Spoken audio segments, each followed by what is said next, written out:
The oil spill cleanup effort is a race against time. Physics, weather, biology. Responders are trying to minimize the effect of this spill, but are they doing all they should be? In 1989, the Exxon Valdez disaster was considered one of the worst oil spills in history. Joining us now is Dr. Ross Cianelli. He's the lead scientist in that cleanup effort. He's now at the University of Texas at El Paso.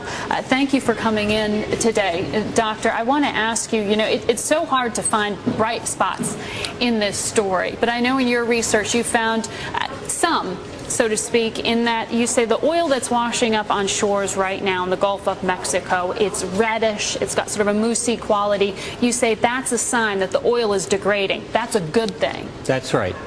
That is a good thing, and it's something, one of the things I would like to say is that this all happened before, not only in 1989, which Exxon Valdez was about 40,000 tons, but in the Ixtoc blowout in 1979, which is almost exactly like the one today, a well that was 3 kilometers deep, 400,000 tons, 10 times the Exxon Valdez, went into the Gulf of Mexico and the Bay of Campeche, and only about 2% of that oil reached the shore. Why? Because of these organisms that live on oil. And this is a solution that you are advocating, the use of these microbes to sort of eat up the oil that's in the water. Now, why do you think, though, because I know this frustrates you, why do you think that precedent is being ignored in this case?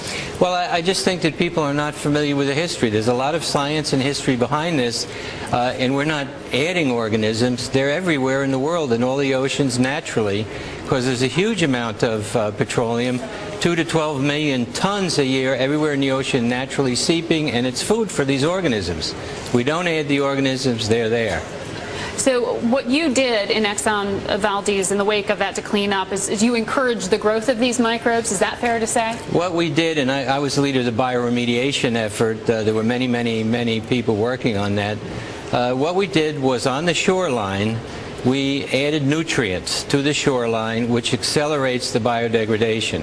It's exactly the same thing that you would do in your plants, in your home, in your garden.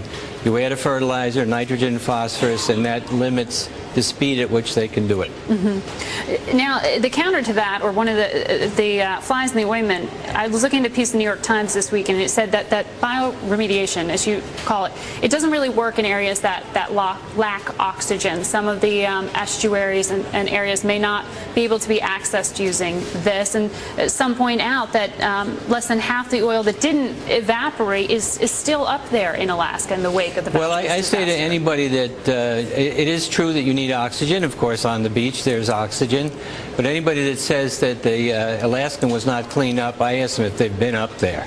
You're saying it's a relative cleanup, though, because there is still amount of pollution that's still very up there. hard to find. And again, I go back to the idea that oil is natural in the environment. Well, I want to ask you here, you point out in your research that the fish population within 2 years you expect to be back where it was pre-crisis. How is that possible? That seems counterintuitive. Well, actually, if again, you got to look at the science and the history. After every major oil spill in the world, there has been an explosion of fish a year or two later. In the Exxon Valdez case, 2 years later, they had the world's largest record salmon catch. The catch was so high that the price of salmon dropped. Exxon bought it at a low price and shipped healthy? it. Like, oh yeah, I mean, absolutely. I go back to the same point that petroleum all the time is feeding, is being fed on by these organisms, next plankton, and it goes up to fish. It's natural. Well, thank you for sharing your experience, and we'll see if this solution is considered in this disaster. Thank you, Doctor, for joining us. You're quite welcome. Thank you.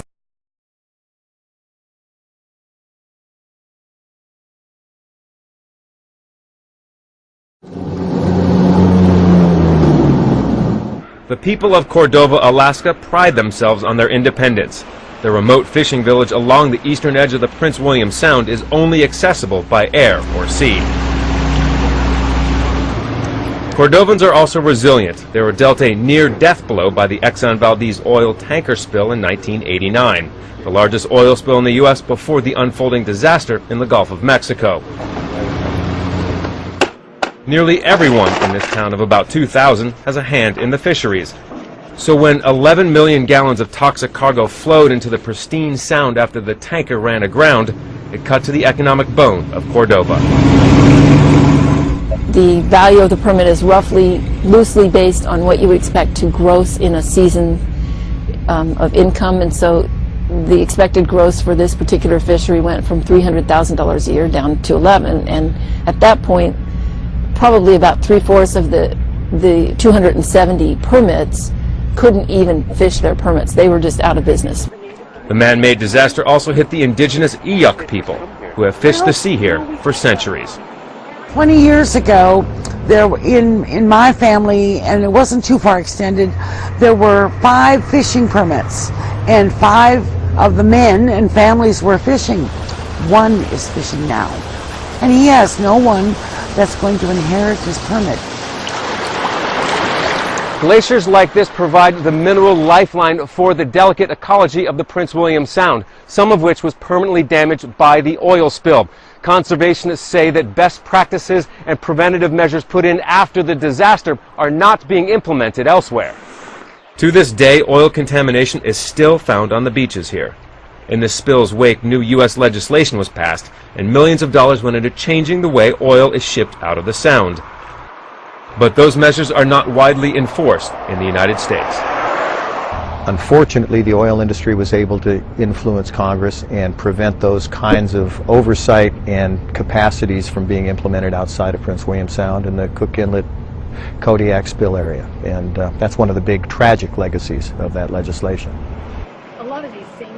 To the people of the Gulf of Mexico, words of advice from those who went through and still go through the hardship of a massive man-made disaster. If I had known that 20 years later we were going to be where we are now, and all the misery and trauma that we've been through as a community and as a family, I would probably just cut my losses and get out of fishing. From one fisherman to another. You just kind of have to accept it. You're screwed. It's happened. Your whole life is changed around that.